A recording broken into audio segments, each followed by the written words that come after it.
Hello horror addicts, कैसे हैं आप सब। आप सबका मेरे चैनल लिव हॉरर पर फिर से स्वागत है। आज मैं आपके लिए फिर से एक नई कहानी लाई हूँ। बाबा ने आंखें बंद की और ध्यान लगाया। हाँ, मीरा की आत्मा लौटी है, लेकिन वो अकेली नहीं है, कोई और शक्ति है उसके साथ। रिया चौंक गई।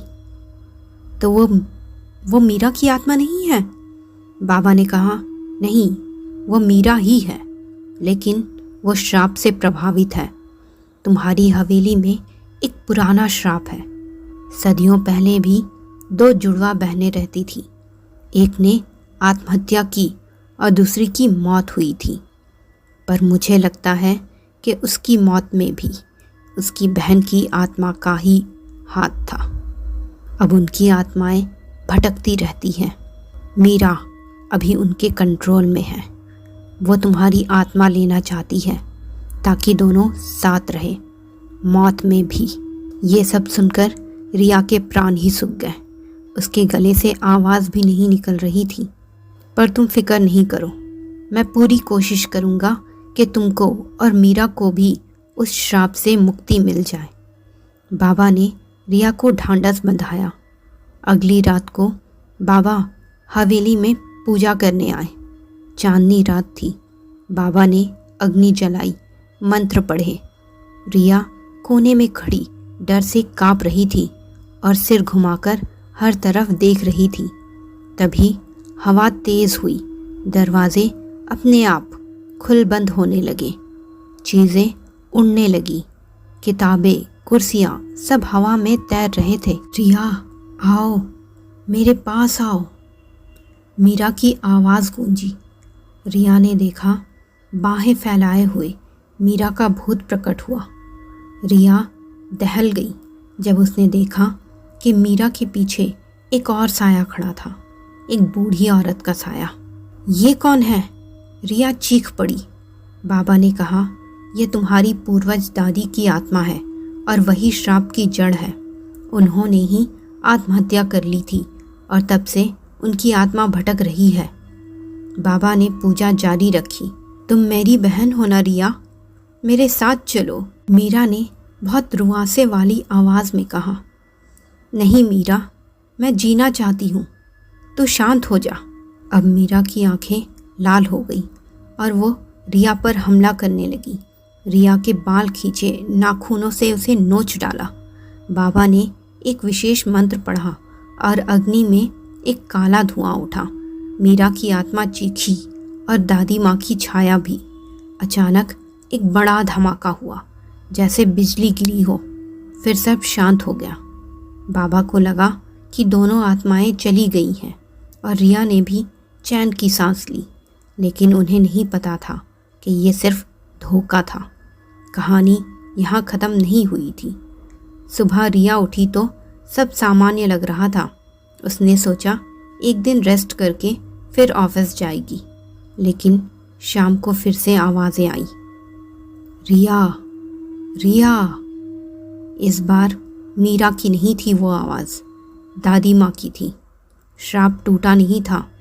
रिया तुरंत बाहर भागी और बाबा को बताया। बाबा भी सोच में पड़ गए। मुझे लगता है इस श्राप को तोड़ने के लिए तुम्हें हवेली जाना होगा।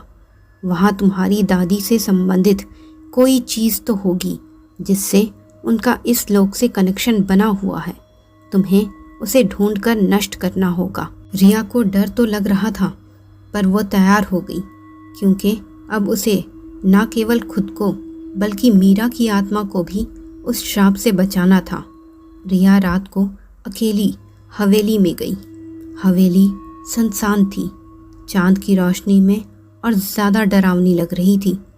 वह जैसे ही गलियारे में पहुंची, तभी हवा में फसफसाहट सुनाई दी। रुक जा रिया, मीरा की आत्मा प्रकट हुई, लेकिन अब वो दुखी लग रही थी। मुझे माफ़ कर दे रिया, वो श्राप मुझे नियंत्रित कर रहा था, पर तुम्हें यहाँ नहीं आना चाहिए था। वो तुम्हें भी मार डालेगी। मीरा रो पड़ी।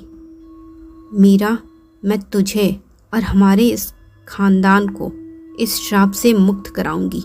तुम बस मुझे उनका कमरा दिखा दो। अचानक से वहाँ दादी माँ की आत्मा आ गई और उनकी एक इशारे पर मीरा तड़पने लगी। तुम भी आज मरोगी लड़की, वह चीखी। पर रिया ने फुर्ती से बाबा का सिखाया मंत्र पढ़ा और एक अभिमंत्रित जल उन पर डाल दिया। एक जोरदार चीख के साथ वह गायब हो गई। मीरा की मदद से वो उनके कमरे में गई। सब चीज़ें धूल से अटी पड़ी थी। अब कैसे पता चले कि वो क्या चीज़ थी? रिया ने सब सामान खंगाल डाला, पर उसे कुछ भी समझ नहीं आ रहा था और समय निकला जा रहा था। कभी भी दादी माँ की आत्मा वापस आ सकती थी।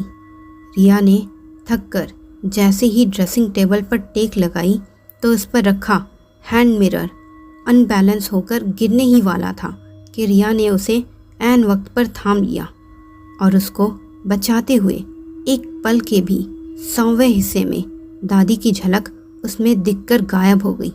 रिया को समझ आ गया कि ये वही चीज़ है जिसकी तलाश उसे थी। रिया ने एक पल को भी रुके बिना उस हैंड मिरर को ज़मीन पर दे मारा। आईने के टूटते ही एक ज़ोरदार चीख गूंजी जिसने हवेली की पुरानी दीवारों को हिलाकर रख दिया और सब शांत हो गया। रिया घर लौटी। अब सब शांत था, लेकिन कभी कभी रात को वह मीरा की खुशबू महसूस करती, जैसे मीरा अब खुश है। गांव वाले कहते श्राप टूट गया है, अब कोई आत्मा नहीं है, लेकिन रिया जानती थी उनका बंधन कभी नहीं टूटेगा, चाहे वो लोग जिंदा हो या मर जाए। तो मित्रों, कैसी लगी ये स्टोरी? अपनी राय कमेंट बॉक्स में ज़रूर दीजिएगा और ऐसे ही ढेर सारी हॉरर स्टोरीज़ के लिए मेरे चैनल लिव हॉरर को सब्सक्राइब करना बिल्कुल मत भूलिएगा। धन्यवाद।